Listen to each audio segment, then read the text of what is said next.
Hi, അസ്സലാമു അലൈക്കും. പുതിയൊരു വീഡിയോയിലേക്ക് സ്വാഗതം. കല്യാണം കഴിഞ്ഞതിന് ശേഷം ഏതൊരു ഭാര്യ ഭർത്താക്കന്മാരുടെ ആഗ്രഹമാണ് അവർക്കൊരു കുഞ്ഞുണ്ടാവുക എന്നത്.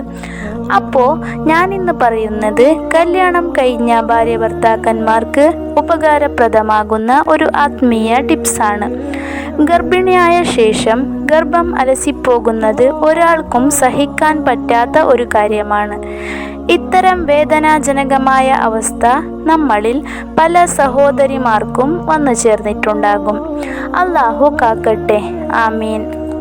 മക്കളില്ലാതെ വിഷമിക്കുന്ന എല്ലാവർക്കും അല്ലാഹു പെട്ടെന്ന് തന്നെ സ്വാലിഹായ സന്താനങ്ങളെ നൽകട്ടെ.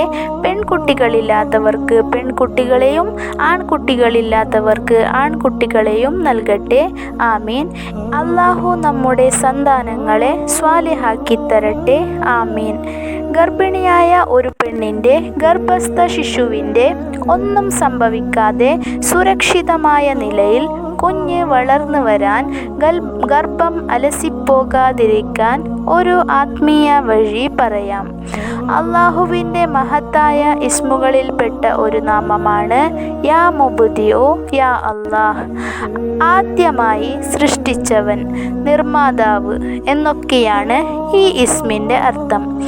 ആർക്കെങ്കിലും തൻ്റെ ഭാര്യയുടെ ഗർഭം അലസിപ്പോകുമെന്ന് ഭയമുണ്ടെങ്കിൽ ഭർത്താവ് തൻ്റെ വലത് കൈയുടെ ചൂണ്ടുവിരൽ അവളുടെ വയറ്റത്ത് വെച്ചുകൊണ്ട് യാ മുബ്ദിഉ യാ അല്ലാഹ് എന്ന് 17 തവണ കുറച്ച് ദിവസം ചൊല്ലുക. രാത്രിയോ പകലോ എന്നില്ല, ഏത് സമയത്തും തൻ്റെ ഭർത്താവ് ഇത് ചെയ്യാവുന്നതാണ്. ഗർഭിണി ആയെന്നറിഞ്ഞാൽ ഇത് ചെയ്യുക.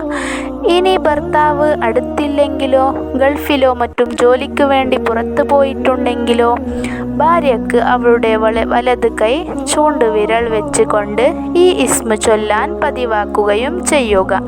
ഇങ്ങനെ ചെയ്താൽ ഗർഭം അലസിപ്പോകാതെ സുഖപ്രസവം ലഭിക്കുകയും ചെയ്യുന്നതാണ്. ഗർഭിണികളായ സഹോദരിമാർ ഇത്തരം ആത്മീയ വഴി ചെയ്യുക.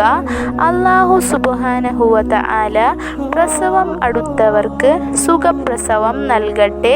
മക്കളില്ലാത്തവർക്ക്, അതുകൊണ്ട് വിഷമിക്കുന്നവർക്ക് സ്വാലിഹായ മക്കളെ നൽകട്ടെ, ആമീൻ. ഇതൊരു അനുഭവമുള്ള ആത്മീയ വഴിയാണ്. എനിക്കും ഇതുപോലെ സംഭവിച്ചിട്ട് നല്ല മാറ്റം തന്നെ കിട്ടിയിട്ടുണ്ട്. നിങ്ങൾക്കും ഇങ്ങനെയുള്ള പ്രോബ്ലം ഉണ്ടെങ്കിൽ ഈ ഇസ്മ പതിവാക്കി നോക്കുക, നല്ല റിസൾട്ട് കിട്ടും. നിങ്ങളുടെ റിസൾട്ട് കമൻറ്റിലൂടെ അറിയിക്കുക. നിങ്ങൾക്ക് എങ്ങനെയുള്ള വീഡിയോ വേണമെന്ന് കമൻറ്റിലൂടെ അറിയിച്ചാൽ എനിക്ക് പറ്റുമെങ്കിൽ ഞാൻ ചെയ്യാം.